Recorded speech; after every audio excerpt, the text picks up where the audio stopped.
Olympic में विनेश फोगाट अयोग्य घोषित, नहीं खेल पाएंगे कुश्ती का फाइनल, फैसले पर भारत ने जताया विरोध। फाइनल में खेलने से पहले अयोग्य घोषित हुए विनेश फोगाट 50 किलोग्राम रेसलिंग के फाइनल में पहुंची थी विनेश और 100 ग्राम वेट ज्यादा होने की वजह से डिस्क्वालीफाई हुई। फैसल बन गए। ओलंपिक में ब्रॉन्ज जीतने के बाद भारत लौटी मनु भाकर, दिल्ली एयरपोर्ट पर हुआ भव्य स्वागत, समर्थकों ने खिंचवाई तस्वीर।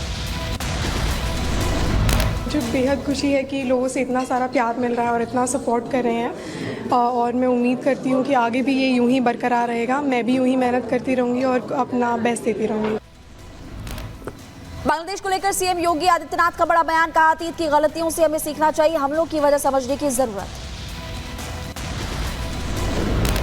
कुछ तो हमें इन चीजों को देखना पड़ेगा, क्या है इन सब का कारण। आज भारत के तमाम पड़ोसी चल रहे हैं, मंदिर तोड़े जा रहे हैं, चुन चुन करके हिंदुओं को निशाना बनाया जा रहा है। रिपब्लिक भारत से बातचीत के दौरान बांग्लादेश वाले बयान पर बोले सलमान खुर्शीद, जो कहा वो कार्यक्रम में कहा। सलमान ने भारत में भी बांग्लादेश जैसे हालात बताए थे।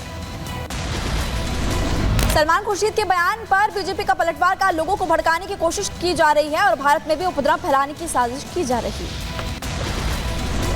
कुछ नेता सलमान खुर्शीद जैसे नेता कहते हैं कि जो बांग्लादेश में हुआ वो भारत में भी हो सकता है। ये एक लौते ऐसे नेता नहीं है। संजय राउत हो, महबूबा मुफ्ती की बेटी हो, ये अनेकों प्रकार के लोग चाह रहे हैं कि भारत में भी वही हो जो बांग्लादेश में हुआ। सलमान खुर्शीद के बयान पर बोले सांसद दिनेश शर्मा, कहा भारत में शांति नहीं चाहते खुर्शीद, कुछ लोग देश में अशांति फैलाना चाहते हैं। यहाँ की सलामती नहीं चाहते, वो सलामती कहीं और की चाहते हैं। वो यहाँ पर हिंसा चाहते हैं, वो यहाँ पर अस्थिरता चाहते हैं और ये सपना उनका और उनकी पार्टी का पूरा नहीं होने वाला। सलमान खुर्शीद के बयान पर बीजेपी सांसद संबित पात्रा का भी बयान सामने आया, कहा सलमान का बयान दिखाता है कांग्रेस की सोच। आप चिंता करके देखिए, सोच करके देखिए किस प्रकार की सोच कांग्रेस पार्टी की है। कांग्रेस नेता सज्जन वर्मा का विवादित बयान, कहा बीजेपी के करप्शन से परेशान है लोग, हसीना जैसा होगा बीजेपी नेताओं का हाल। याद रखना नरेंद्र मोदी जी, एक दिन ये जनता जितने सड़क पे हिलोरे ले रही है, एक दिन तुम्हारी गलत नीतियों से तुम्हारे प्रधानमंत्री निवास में घुस जाएगी, कब्जा कर लेगी।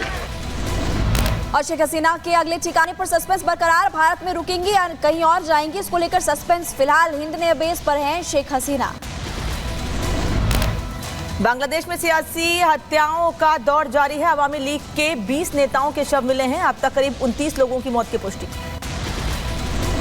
बांग्लादेश में सिंगर राहुल आनंद के घर पर तोड़फोड़ और घर पे रखा सामान भी लूटा, लूट के बाद घर में आग लगा दी। बांग्लादेश के हालातों पर जमाते इस्लामी का बयान, का बांग्लादेश में भड़काऊ भाषण की वजह से उपद्रवियों ने की तोड़फोड़, लोगों को मारने की कही बात। बांग्लादेश में तख्तापलट के बाद फेरबदल और मोहम्मद बैनुल इस्लाम आईजीपी नियुक्त।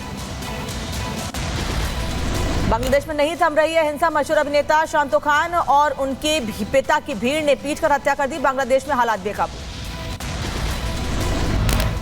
त्रिपुरा के दौरे पर जाएंगे बीएसएफ डीजी दलजीत चौधरी, सीमा सुरक्षा को लेकर बैठक और बांग्लादेश के हालातों को लेकर भी विस्तार से चर्चा।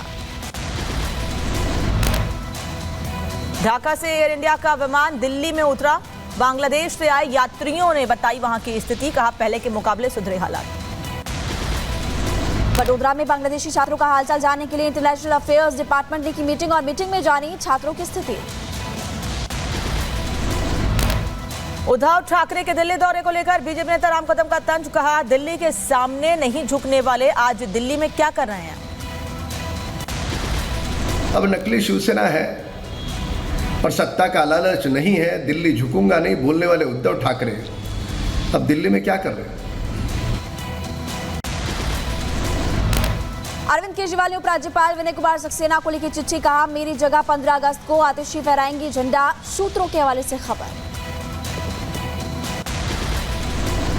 जबलपुर हाईकोर्ट से मध्य प्रदेश वक्फ बोर्ड को झटका, बुरहानपुर की 3 ऐतिहासिक इमारतों को वक्फ बोर्ड की संपत्ति मानने से इनकार।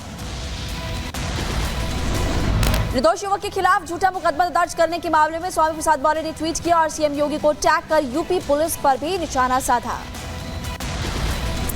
इलेक्ट्रिक वाहनों की दुनिया में एमजी मोटर का बड़ा कदम। जल्द भारतीय बाजार में नई इलेक्ट्रिक कार करेगी लॉन्च। एमजी विंडसर ईवी होगा कार का नाम। टेक्नोलॉजी और इनोवेशन के साथ एमजी उपभोक्ताओं के सफर को आनंददायक बनाएगा। तो हमारी जो नई गाड़ी 5वीं गाड़ी लॉन्च होने जा रही है MG Windsor in the next few weeks, उसमें भी जो आज हमने इतना सब कुछ दिखाया है ये सारा उस गाड़ी में अवेलेबल होगा। और साथ में और भी हम लोग एक्सपेक्ट कर सकते हैं कि कुछ हम न्यू करने की कोशिश करेंगे।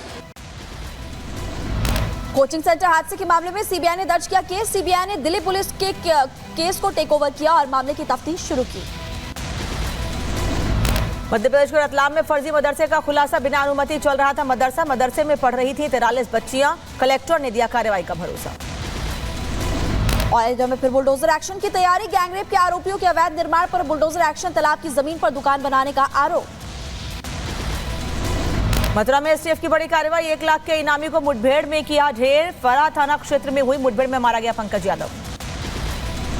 असम में प्रदर्शनकारियों की पुलिस से झड़प और अवैध प्रवासी को हटाने की करे मांग। झड़प के दौरान पुलिसकर्मी समेत कुल 44 लोग घायल। जम्मू कश्मीर विधानसभा चुनाव लड़ने के लिए वरिष्ठ पुलिस अधिकारी मोहन लाल ने दिया इस्तीफा। बीजेपी के संपर्क में हैं एसएसपी मोहन लाल।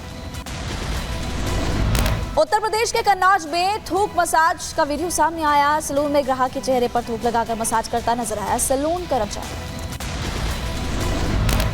उत्तर प्रदेश के देवरिया में स्कूल में फूड पॉइजनिंग का मामला। 80 बच्चे पड़े बीमार। बीजेपी विधायक और क्षेत्रीय विधायक ने अस्पताल में जाकर जाना बच्चों का हाल। दिया हर संभव मदद का आश्वासन। यूपी के कुशीनगर में धर्मांतरण का मामला। इब्राहिम अंसारी ने हिंदू नाम रखकर शादी की और विवाह के बाद धर्म परिवर्तन का दबाव भी बनाया। उत्तर प्रदेश के बुलंदशहर में एफडीए की टीम ने की चाप बनाने की फैक्ट्री पर छापेमारी। 100 किलो दूषित चाप को कराया गया नष्ट। कार्रवाई में मिलावटखोरों में हड़कंप। कर्नाटक में एक और कांग्रेस विधायक पर सरकारी अधिकारी से पैसे मांगने का आरोप लग रहा है। केपीसीएल के सहायक अभियंता ने गंभीर आरोप लगाए।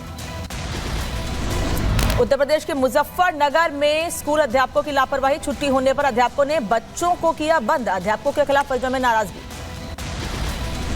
दिल्ली के द्वारका में मामूली विवाद पर चाकूबाजी। एक युवक पर 3 दबंगों ने हमला किया और वारदात कैमरे में कैद हो गई। इस पूरे मामले को लेकर जांच पड़ताल तेज। दिल्ली के द्वारका मोड़ में नकाबपोश बदमाशों ने की लूटपाट। पैथोलॉजी लैब को निशाना बनाया। लैब कर्मचारी को चाकू मारकर किया घायल। यूपी के सहारनपुर में पुलिस और बदमाशों के बीच मुठभेड़। चेकिंग के दौरान बदमाशों ने फायरिंग की। जवाबी कार्रवाई में एक बदमाश घायल और दूसरा बदमाश मौके से फरार। उत्तर प्रदेश के बिजनौर में रफ्तार का कहर। ट्रैक्टर ट्रॉली को टक्कर मारी गई। हादसे में 20 से ज्यादा लोग घायल हुए। घटना का सीसीटीवी सामने आया। कर्नाटक में भारी बारिश के बाद देखने को मिला असर। उत्तरी कन्नड़ जिले में काली नदी का पर बना पुल ढह गया और यहां पर एक ट्रक भी बहते हुए नजर आया। प्रयागराज में बारिश की वजह से हाल बेहाल। हनुमान मंदिर के अंदर तक पानी घुस गया है। भक्तों को परेशानी हो रही है। राजौरी में भारी बारिश के बाद उफान पर नदियां जलस्तर बढ़ने की वजह से दहशत में माहौल।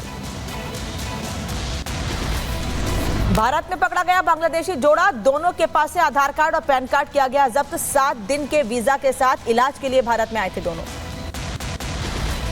मध्य प्रदेश में किसान के खुले भाग और जमीन से मिला हीरा। एक पल में किसान बन गया करोड़पति।